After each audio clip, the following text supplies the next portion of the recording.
Hi kids, Teacher Eileen is here and today we are going to read Phonics CVC Words with short A. This is letter U, sounds A.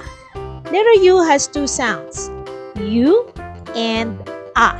For today, we are going to read words with short A sound. Let's begin.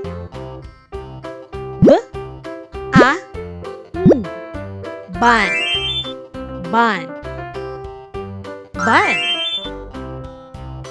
M, A, G, mug, mug, mug. R, A, G, rug, rug, rug.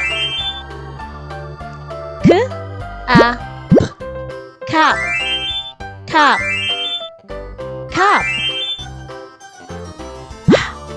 A, T, hat, hat, hat.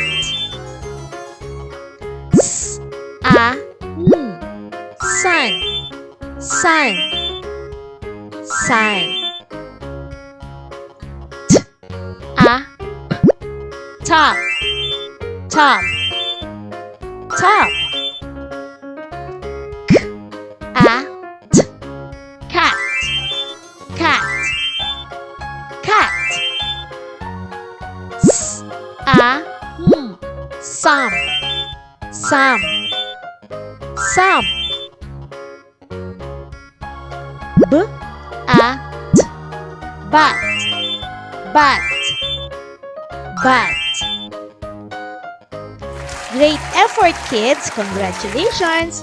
Now, it's your time to read by yourself. Let's start.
Great effort, kids! Congratulations! For more educational videos, please do like, share, and subscribe to Teacher Eileen's YouTube channel!